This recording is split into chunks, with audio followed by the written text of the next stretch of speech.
Oi pessoal, tudo bem? Eu sou o professor Tiago e hoje vamos falar um pouquinho sobre alguns acontecimentos dessa semana.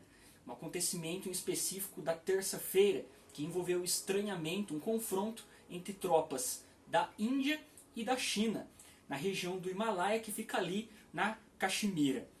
Bom pessoal, para a gente poder entender bem o que aconteceu e está acontecendo nessa região, é importante a gente ter em mente que a região da Caxemira, ela, historicamente nas últimas décadas, ela tem sido alvo de disputa entre três países, Paquistão, China e Índia, e ela é dividida entre esses três países. Fora aí a disputa territorial de fronteira, especificamente entre China e Índia.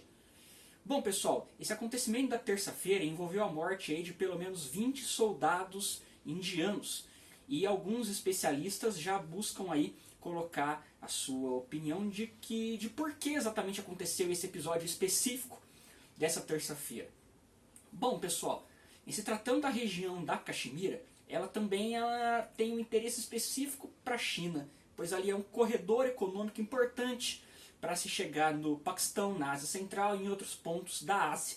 Isso certamente conta ali na questão do imperialismo chinês.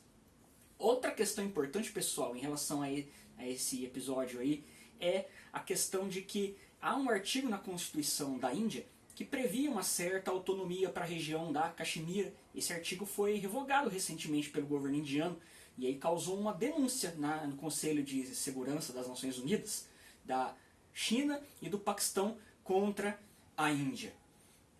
Outra questão aí que também contribui para acirrar esses ânimos nesse momento é a progressiva melhora nas relações diplomáticas entre Estados Unidos e Índia.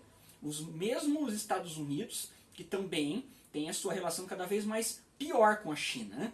Então, os Estados Unidos aí melhorando sua relação com a Índia, piorando com a China começa a ver com cada vez mais desconfiança qualquer ação da Índia. Bom pessoal, mas além desses motivos mais imediatos, é importante a gente lembrar de contextos mais históricos. De onde vem essa disputa, professor? E por que isso está se desenrolando ao longo das décadas? Bom pessoal, essa questão da fronteira entre a China e a Índia começou lá em 1914. Na época estava acontecendo o neocolonialismo, as potências europeias procurando dominar territórios da Ásia, a Inglaterra procurando dominar principalmente a Índia. E o governo colonial inglês fez um acordo de fronteiras com a China em 1914, que não foi aceito facilmente, e até hoje não é aceito esse tratado, é a linha que ele definiu de fronteira, pelo governo chinês. Então tivemos aí ao longo do tempo confrontos militares, por exemplo, em 1962, 67 e o último em 75 nessa região.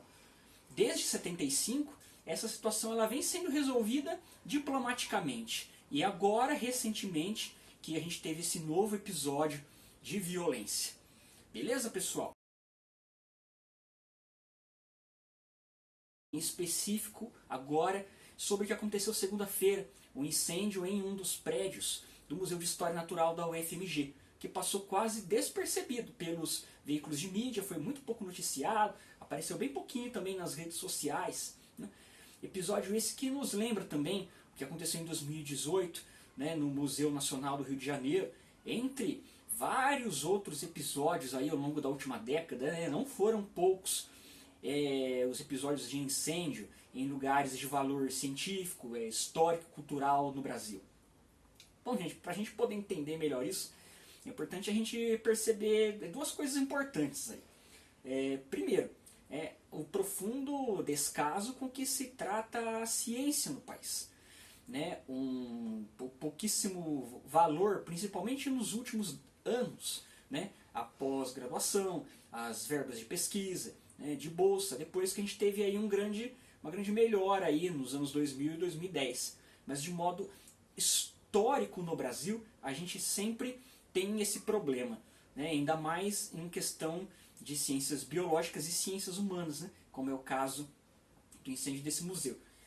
E em segundo ponto, é importante a gente perceber mais do aspecto histórico, como é desvalorizado e é instrumento de poder a história do Brasil pelas elites.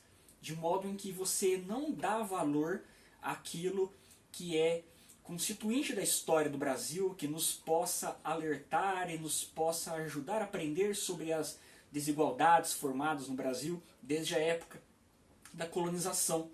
Conjuntamente a isso, galera, a gente tem uma cultura muito arraigada que procura valorizar demais a cultura europeia, né? Os museus da França, do Louvre, por exemplo, são muito mais valorizados do que os nossos aqui, né? Os museus nos Estados Unidos, por exemplo, ao passo de que aqui a gente não vê essa questão da mesma maneira. E é importante, né, pessoal, a gente ter muito em mente isso, porque um museu, além de um espaço científico, ele também é um lugar de memória de um povo. É um lugar de valorização histórica. Sem isso ser valorizado de acordo, a gente não tem aí uma sociedade capaz de refletir sobre o seu passado, de refletir como as desigualdades, o autoritarismo que existe hoje, toda essa situação política que acontece principalmente, se formou. E também a gente não vai ter condições também de refletir sobre o nosso futuro. Beleza? Bom, sobre esse assunto, deixe sua pergunta, seu comentário, que a gente vai debatendo aí nos próximos vídeos. Tudo bem? Um abraço e até a próxima.